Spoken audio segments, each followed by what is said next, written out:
Sebenarnya kalau penghasilan itu juga kurang tepat, Mas. Jadi istilahnya diberi paling dalam itu ya syukur, tidak juga tidak apa-apa, wong namanya juga pengabdian.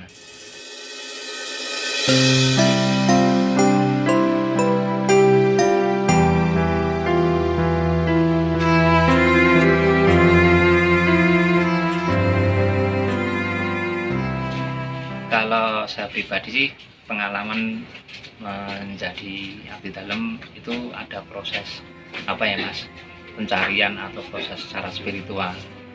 Jadi saya memang dari SMA lah, masih muda, belum menikah, itu memang suka tirah atau tirakat atau nenepi di tempat-tempat yang sakral menurut orang-orang tua zaman dulu. Nah, kebetulan waktu itu saya memang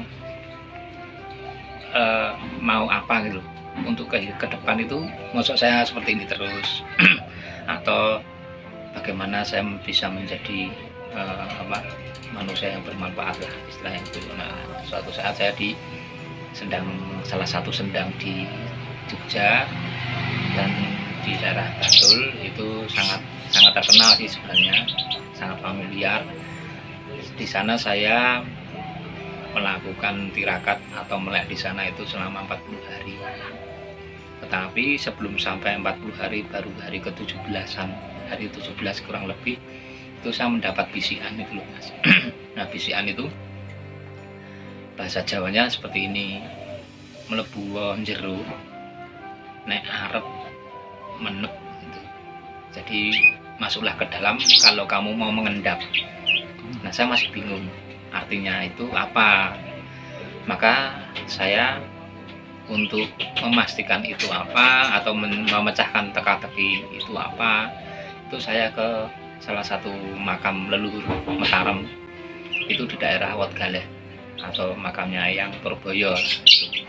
Nah, di sana penglihatan batin saya itu melihat beliau itu menunjukkan beliau memakai busana seperti ini, baju Jawa lurik, kalau saya bilang lurik, warnanya coklat, terus jariknya itu coklat tapi latar putih. Nah, itu beliau menunjuk dengan jempol ibu jari itu ke arah barat laut, itu barat daya ke arah barat daya. Nah, saya melihat jempolnya itu Mas, kok arahnya ke keraton gitu. Lalu saya menulis lamaran.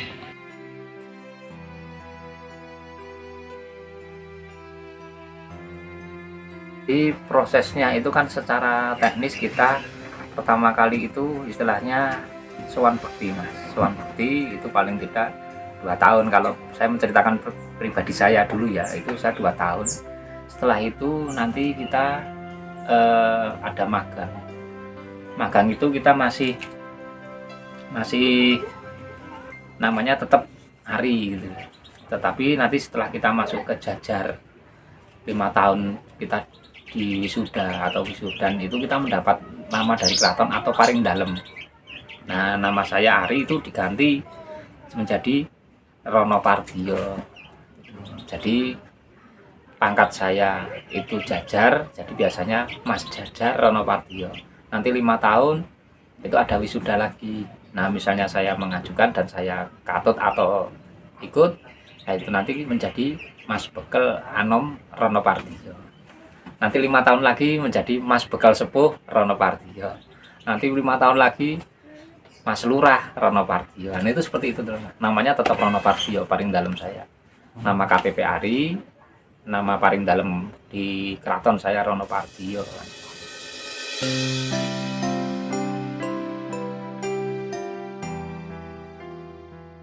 Beliau itu terkenal ramah sekali ya. Sangat ramah. Perbowonya juga menakjubkan. Kalau saya karena beliau seorang yang Raja Jawa ya, istilahnya Raja Jawa ya, karena beliau istilahnya raja saya ya, sangat familiar. Bahkan dari raja atau masa dalam sampai ke putra-putra, sampai ke petinggi atau ke tepas, kalau sesama kita itu malah memanggilnya konco, Mas. Konco gitu. Bukan nama tapi konco. Artinya kita kan sebagai, kalau bahasa Jawanya konco itu kan teman. Jadi bukan non sewu ya, atau mohon maaf bukan batur atau yang lain, enggak, tapi konco. Bahkan Putra Ngerso Dalem, wayah Ngerso Dalem itu kalau manggil kita konco, konco kan boleh. Jadi nggak memanggil nama, misalnya saya Ari atau Rono Partio, panggilan paling dalam saya enggak, tapi konco. Karena saking banyaknya abdi dalam kan nggak mungkin hafal juga. Tetapi beliau sebenarnya sudah memberikan contoh kalau memanggil teman itu konco.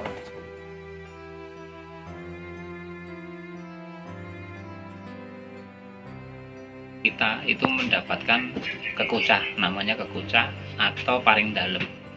Jadi istilahnya diberi paring dalam itu ya syukur, tidak juga tidak apa-apa, wong namanya juga pengabdian. Memang kalau itu nominalkan dengan gaji itu tidak ada apa-apanya, Mas. Tapi kalau kita meyakini bahwa sesuatu yang dari keraton itu selalu cukup buat kita. Bahkan kalau saya pribadi itu mendapat setiap tanggal 28 itu saya mendapat paring dalam. Meskipun kalau itu di logika itu nggak masuk akal, tetapi itu malah saya simpen terus, Mas. Dan saya mempercayai juga rezeki saya tidak akan kekurangan. Seperti misteri aja lah, misteri cukup ya, Mas. Yang kalau pepatah itu kan orang Jawa itu kan bilang sithik durung karuan, kurang akeh durung karuan, durung mesti cukup, kan seperti itu. Artinya ya sebenarnya cukup itu ada pada diri kita sendiri.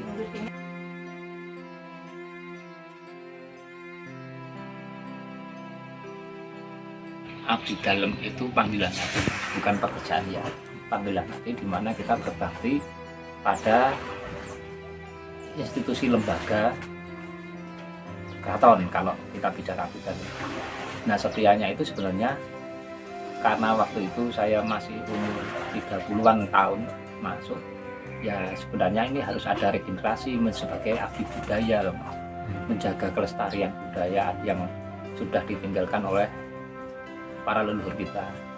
Jadi kalau kita sebagai abdi dalam regenerasi itu harusnya kan ini tetap lestari, Mas. Jadi perkembangan zaman itu boleh maju, Mas, tetapi harus diimbangi dengan adat budaya kan itu. Jadi harus seimbang, Mas, harus balance.